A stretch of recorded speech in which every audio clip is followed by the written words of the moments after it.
La Côte d'Ivoire court derrière le FMI pour que le FMI donne crédit à la Côte d'Ivoire, mais le FMI court derrière le Burkina Faso pour donner crédit au Burkina Faso. C'est pas la même chose. Camarades peuple d'Afrique, peuple de Côte d'Ivoire, citoyens du monde, mes chers frères et sœurs, peuple de l'Iptako Gourma. Frères, vous et moi sommes d'accord sur le fait que dans bien des domaines d'activité, le Burkina Faso impressionne le monde entier. Le Burkina Faso émerveille le monde entier. Mais cette fois-ci, j'ai un peu d'Afrique, c'est le directeur général adjoint du FMI avec sa délégation qui sont impressionnés, qui sont émerveillés, chez un peu d'Afrique, par le progrès enregistré dans le domaine de l'économie par le Burkina Faso. Le monsieur lui-même, il est arrivé comme Isabelle là même, Kendi Okamura, avec sa délégation. Quand il est arrivé, il a été reçu hier par le capitaine Ibrahim Traoré. Le capitaine Ibrahim Traoré a exposé les progrès enregistrés par le Burkina Faso. Le monsieur, il a regardé la situation, il dit oui, vraiment, on est impressionné. On ne s'attendait pas à ça. C'est pas ce que les gens disent du Burkina Faso à l'extérieur. Il fallait qu'on arrive pour voir de nos yeux, pour entendre de nos oreilles, de la bouche des autorités burkinabés, ce qui est la réalité. Aujourd'hui, on a vu la réalité. Frère, après le palais présidentiel, tellement que le monsieur il est content, tellement qu'il est surpris, il est parti au mausolée Thomas Sankara et il a fait des photos. Frère, non, le monde entier respecte aujourd'hui le Burkina Faso. Quand tu es dehors et qu'on te gave avec des insanités, avec du mensonge, quand tu arrives ici là, ah non, c'est une autre réalité. C'est une autre réalité. Le FMI où Draman Ouattara travaillait, c'est ce FMI là, avec son directeur général adjoint, qui s'est déplacé pour venir au Burkina Faso ici. Vous venez parler le président Ibrahim Traoré. Pour comprendre ce qui se passe au Burkina Faso ici. Et il est impressionné. Mais le monsieur, Joe, il va proposer l'argent. Il va proposer des prêts. Il va proposer crédit au Burkina Faso.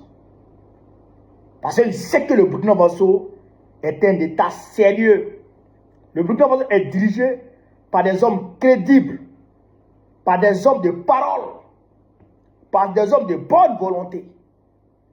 Donc il sait que, Joe, il faut donner crédit à ces gens-là.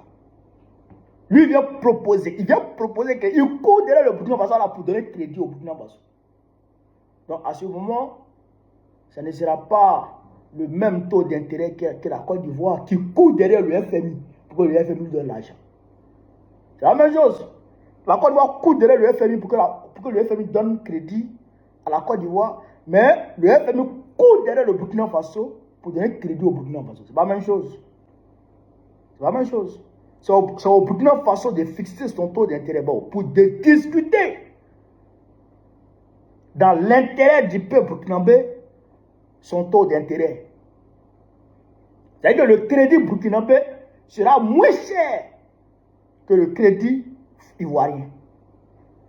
Mais les perroquets de Ado qui sont en Côte d'Ivoire et qui souffrent de constipation intellectuelle vont s'asseoir sur les plateaux pour dire non. C'est quand on est crédit qu'on donne crédit aux gens. C'est quand on est de ceci qu'on donne de ceci aux gens. Réellement les choses comme ça. Est-ce qu'on a besoin d'aller à l'université pour savoir que quand quelqu'un vend habits, il souhaite que les habits de tout le monde se gâtent. Quand quelqu'un vend maillot là, il souhaite que le maillot que toi tu as à la maison se gâte.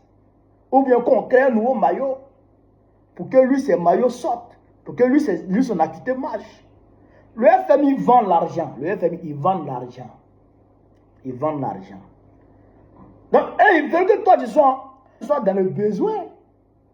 Ils veulent que toi, tu aies besoin d'argent pour qu'eux te vendent l'argent. Est-ce que vous comprenez?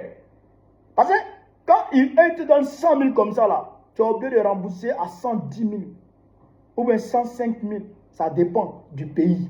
Ça dépend du contexte. Oui. Donc aujourd'hui, là,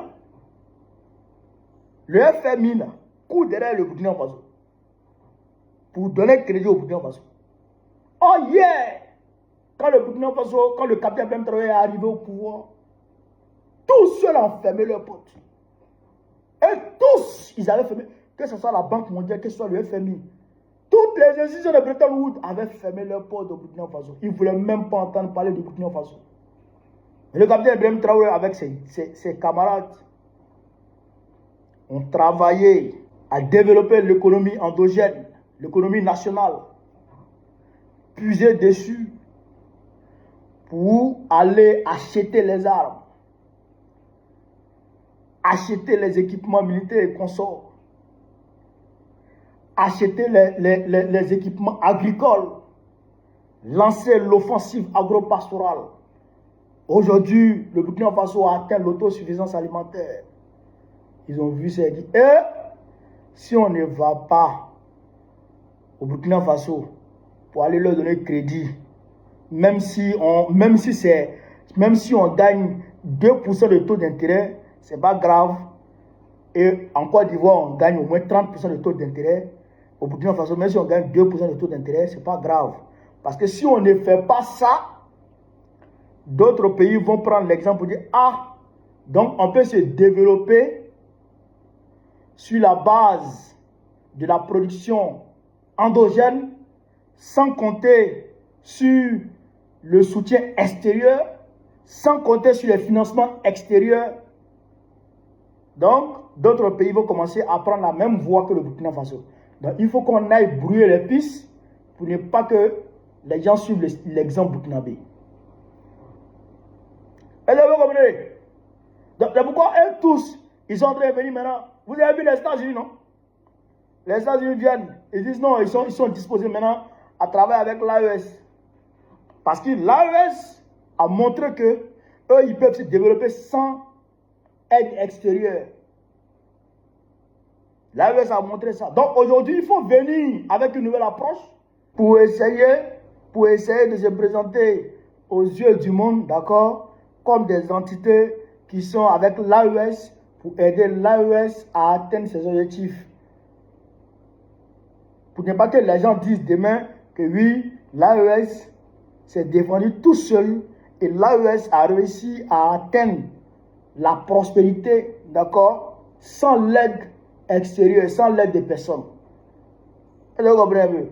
Donc eux, il faut qu'ils viennent montrer que oui, eux, ils ont été des entités qui ont soutenu l'AES pour que les gens ne se disent pas que oui, on peut y arriver, on peut se développer sans l'aide de personne, sans l'aide des entités extérieures, sans l'aide, d'accord, des institutions de Bretton Woods, sans l'aide des États-Unis. Pour ne pas dire que les gens puissent dire ça demain. Donc eux, ils viennent proposer leur partenariat. Oh yeah! Ils étaient partis. Ils étaient partis. Ils ont fermé la porte. Ils ont même demandé à leur ressortissants de partir. Mais aujourd'hui, ils reviennent. Parce que l'AES a tenu. Et l'AES tient toujours.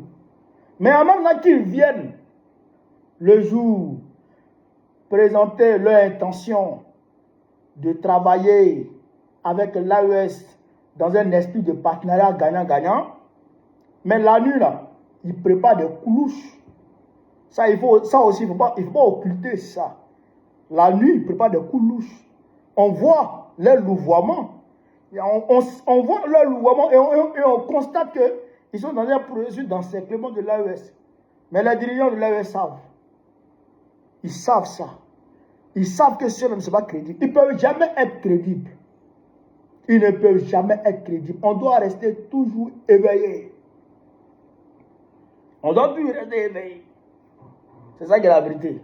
Donc, allez dire aux gens que le FMI court derrière le Burkina Faso pour lui donner crédit. Pendant que la Côte d'Ivoire court derrière le FMI pour avoir crédit. Ça aussi, c'est une réalité. Il faut saluer les autorités burkinabées. Il faut saluer le capitaine Ibrahim Traoré. C'est un 10. Frère, voilà ce que je voulais vous dire cette vidéo. Si je veux vivre l'Afrique libre, vivre le panafricanisme, vivre tous les plans panafricains, Babo présente Côte d'Ivoire très prochainement. Inch'Allah, et ensemble les gars, merci.